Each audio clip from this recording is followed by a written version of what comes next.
Gap and who he's talking to now. Aldrin? Yes, we can continue with this rolling coverage of this decision that has now been confirmed by the Secretary General of the party, Ace Magashule. It must have been a difficult time for him, standing at this podium, looking at this media room packed to capacity with international media houses, and knowing very well, as he said in the interview with me as well, that he has been a staunch President Jacob Zuma supporter, to be the one that relays the information to some ANC members who may not have received a communique that states that this decision has now been taken by the party to recall its former leader, President Jacob Zuma. And that is the situation right now. But one can only imagine what was going through his mind, having to stand here with the glare of the media houses and the world watching. And let me just quickly bring in political analyst Edward Demitole in here. He's joining us from the University of Pretoria. You're political analyst. Let's first start with the media houses, packed to capacity, many questions that people wanted to ask. But what does this signify, considering the media interest in the story? The media frenzy signifies the vested interest that a lot of people around the world have on South Africa. You must remember that the ANC is the oldest liberation movement on the continent. It has a rich history of struggle and emancipation. It has learned a lot from across Africa, from other liberation movements, and it is still a crowd puller in South Africa in terms of the support from the grassroots. So this media frenzy signifies a lot of interest. You must understand that South Africa is one country on the continent which attracts a lot of foreign direct investment. And a lot of the media houses that were represented here come from various interest groups and various investors in the country. So it only tells the nation that the ANC remains the crowd puller in terms of electoral mileage and electoral advantage, and it was also the movement that represents the black masses of South Africa. So this day marks a turning point in the history of the ANC itself as a movement. It is a precedent that has been set, and it is a precedent that will always come back to haunt the liberation movement. Recalling a president, a sitting president, is a very big decision that the ANC has made. Coming from the precedent that was set in September 2008, when President Mbeki was recalled, I predicted then that this precedent of recalling a sitting president by the deploying party will always come back to haunt the ANC. We see today that the ANC leadership has also made a similar decision after deliberations, after a long time of discussions within the movement, and they have decided to recall the president. I think I probably have a different view on this. I don't actually think that it's a turning point for the ANC. It's probably the ANC that has come 360. They're back at where they were back in 2008. It's exactly the same thing. And if anything, if history is anything to go by, and being set today as well again, that Cyril Ramaphosa, the president of the ANC currently, must expect the same fate if things continue as they are. I agree with you. But then again, I'll tell you a story. Just 2 days ago, two of my former students at the University of Pretoria, as I was exiting Menlyn Mall, they approached me and said, "Sir, we have been crying for a long time as a black nation. Who betrayed the black revolution?" So with tears in my eyes, I responded to them. I said, a lot of people, cultural nationalists, the black bourgeoisie and petty bourgeoisie, revisionists and liberals, fair weather friends and comrades, at every bend in the road, opportunists will jump out. Nothing moves forward in a straight line. There are twists and turns, ebbs and flows, and if people expect things to be otherwise, they become demoralized. But history and revolution advances in waves. This is why we must study dialectical materialism and avoiding following blindly, mouthing rhetoric and slogans. Because leaders and movements parties and movements turn sour. Leaders die or sell out.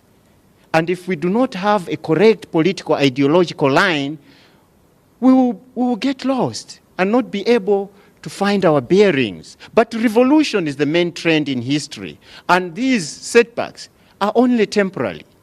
That is, I agree with you, that the ANC will always find itself because it is a liberation movement. It might be a governing party now, but it remains a liberation movement. We must go back to the 54th conference of the ANC and the policies that were ratified. Remember, radical economic transformation always resonates with the revolutionary struggle of this country.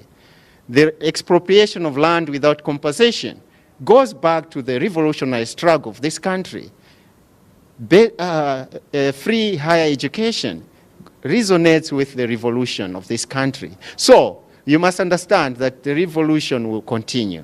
The ANC might face obstacles, but in time, it will find itself. Do we ever get to what I think it's a former ANC president who said, will we ever get to Jerusalem? Or will we ever get to that point where we say that the ANC has led the country to a point where the country is fulfilled and the country has advanced to such a point where we don't have to deal with issues of this nature, where when the party goes to its elective conference, it can understand that you can have a Cyril Ramaphosa continue and let him finish his term, and the next person would come in, and the next person will be taking over.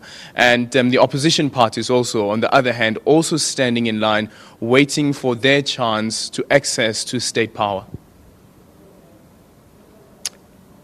Moses, who is Cyril Ramaphosa, is approaching the river Jordan. We have not yet crossed the river yet. We are on our journey to Jerusalem. But Pharaoh and his soldiers are still pursuing us. We must learn from our mistakes. The ANC has made mistakes in the past, and it is time that it corrects those mistakes now. You must understand that the ANC has neglected the youth of this country in terms of political education. That is one priority that the ANC needs to work on. All the challenges we are facing now go back, it boils down to lack of political education. The divisions that are there in the ANC, especially in the ranks and file of the ANC and in the leadership itself, go back to lack of political education and lack of political ideology. So if the ANC can work on political education, invest massively on political education and ideology, the movement will bounce back. President Jacob Zuma, for instance, prides himself in, having not went to formal schooling, but having learned within this revolutionary house, or this revolution being called, organization being called the ANC, about what it is that this country needs. And I wonder, though, that now that this party has gone to President Jacob Zuma and said that now we've taken a decision as the NEC that you must be recalled, and they've given him up until tomorrow to respond, whether he will heed that call and make the announcement, which some, have been saying on Twitter, quite mischievously so, that, quote, unquote, fellow South Africans. The President of the Republic, President Jacob Zuma, still has a right of reply. He still has the right of reply. He has to be given time to respond to the ANC ultimatum. Remember, he's still the president of this country. He hasn't been found guilty by any court of law. This is a decision that the House has made.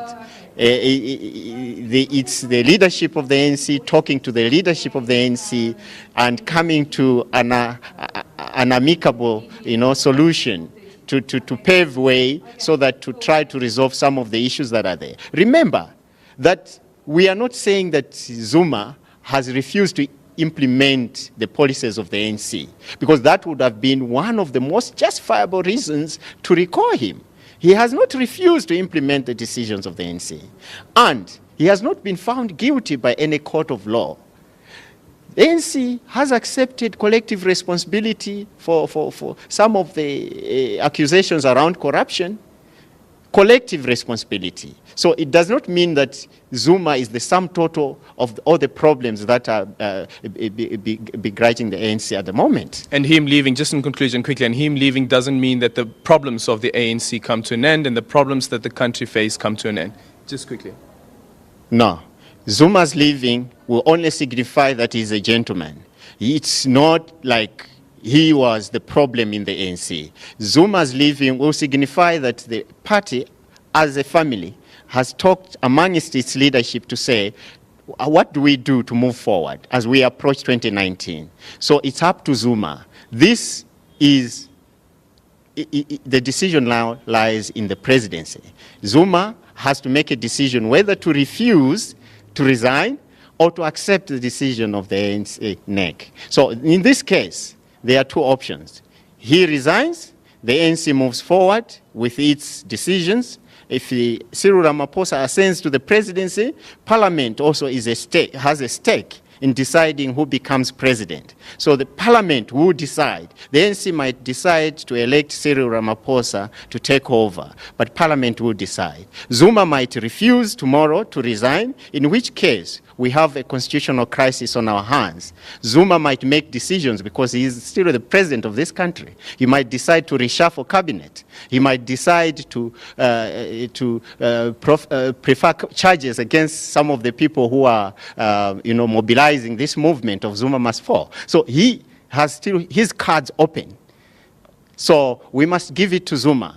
We have to keep our fingers crossed and hope that the president will decide in the interest of the black people of this country.